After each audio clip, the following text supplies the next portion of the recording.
Paalala po lamang, ang impormasyong aming ibabahagi ay para sa layuning pang-impormasyon lamang at hindi opisyal na payo ukol sa tulong at regulasyon ng kung saan mang seksyon ng gobyerno, Pilipinas man o Japan.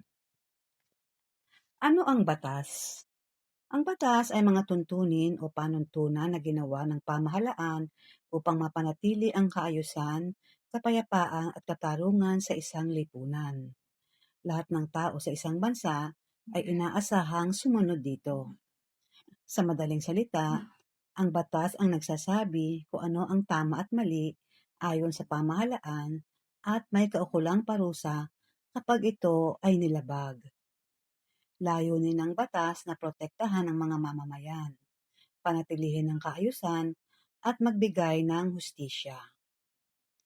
Ang batas ay hindi lang din nakasulat sa libro dahil nabubuhay ito sa aktwal na buhay ng bawat tao.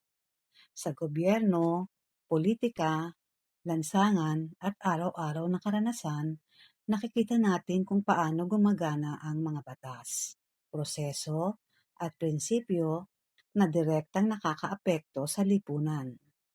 Kaya sa bawat issue, kontrobersiya, hearing, eleksyon o viral na kaso, may pagkakataon tayong mas maunawaan ang batas sa pamamagitan ng totoong pangyayari.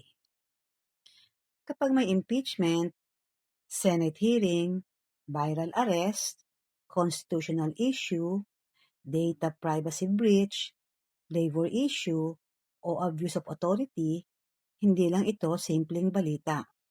Isa itong aktwal na halimbawa ng aplikasyon ng iba't ibang larangan ng batas, tulad ng constitutional law, criminal law, labor law, commercial law, remedial law, taxation civil law, at ethics. Dito nahahasa ang legal thinking dahil natututo tayong magtanong kung ano ang due process, kung may abuse of rights, kung tama ba ang procedure, kung may legal basis, at kung paano ginagamit o minsan ay naaabuso ang kapangyarihan. Hindi lang ito usapin para sa mga law students o abogado. Mahalaga ring maging mapagmatsyag at may alam sa political at legal processes ng bansa dahil direkta itong nakakaapekto sa trabaho, buwis, privacy, presyo ng bilihin, karapatan at kinabukasan ng pamilya. Kapag kulang tayo sa kaalaman, mas nagiging madali tayong malinlang ng misinformation, propaganda, at half-truths. Kaya hindi kailangan maging political fanatic o keyboard warrior. Ang mas mahalaga ay marunong tayong makinig, mag-fact check, umintindi ng proseso, at mag-isip bago maniwala o mag-share. Sa tunay na buhay, maraming tao ang natututo lang tungkol sa batas kapag sila na mismo ang may problema. Mas mainam na matuto habang maaga pa at habang nagmamasid pa lamang.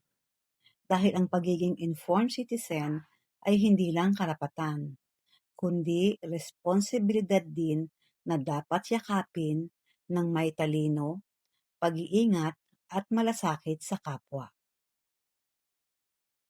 Disclaimer lamang po, sa huli, ang kaalaman sa batas at proseso ay nagbibigay ng mas malinaw na pag-unawa, mas maingat na pagdidesisyon at mas matatag na komunidad.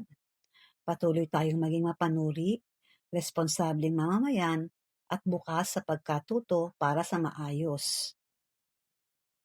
Ang lahat ng impormasyong itong aming ibinahagi ay para sa layuning pang-impormasyon lamang at hindi garantisadong kompleto o laging updated. Ito ay maaaring magbago ng walang paunang abiso. Ang creator ay hindi mananagot sa anumang direkta o hindi direktang epekto na maaaring magmula sa paggamit o interpretasyon ng impormasyong ito. Sa pangwakas, umaasa po kami na nakatulong ang impormasyong ito bilang gabay.